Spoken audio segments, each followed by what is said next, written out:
बड़ा दुखद समाचार उत्तर प्रदेश के जालौन जिले से आ रहा है। रामपुरा थाना क्षेत्र के मढ़ेपुरा गांव के रहने वाले 35 वर्षीय रज्जन निषाद ने अपनी पत्नी से हुए झगड़े के बाद अपनी 2 मासूम बेटियों को यमुना नदी में फेंक दिया और खुद भी छलांग लगा दी। उनकी तीसरी और सबसे बड़ी बेटी किसी तरह बचकर भाग निकली और उसने पास के लोगों को इसकी सूचना दी, जिसके बाद पुलिस और प्रशासन मौके पर पहुंचा। क्या हुआ था? बताया जा रहा है कि रज्जन निषाद शराब का आदी था।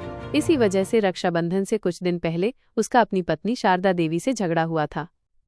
झगड़ा इतना बढ़ गया कि शारदा अपनी 2 बेटियों को अपने पति के पास छोड़कर अपने मायके चली गई।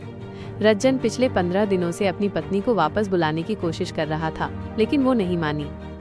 सोमवार की सुबह करीब 10 बजे रज्जन अपनी 3 बेटियों 7 साल की सुनैना, 5 साल की अला और 2 साल की बाबू को लेकर यमुना नदी पर बने जुहीखा पुल पर पहुंचा। उसने सबसे पहले बड़ी बेटी सुनैना को नदी में फेंकने की कोशिश की, लेकिन वो किसी तरह अपने पिता का हाथ झटककर भाग निकली।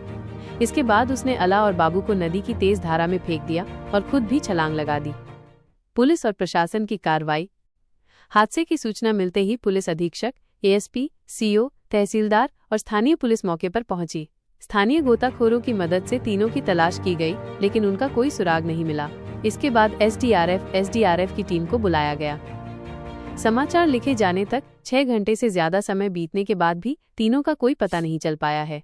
पुलिस के मुताबिक यमुना में बहाव बहुत तेज है, जिससे तलाश में दिक्कत आ रही है। ये घटना पारिवारिक कलह और शराब के नशे में लिए गए एक भयावह फैसले को दर्शाती है, जिसका नतीजा इतना दर्दनाक हुआ। रज्जन के परिजनों ने भी बताया कि वो शराब पीने का आदी था। इस घटना के बाद पूरे इलाके में शोक का माहौल है और सभी लोग पिता और बेटियों के सुरक्षित मिलने की दुआ कर रहे हैं।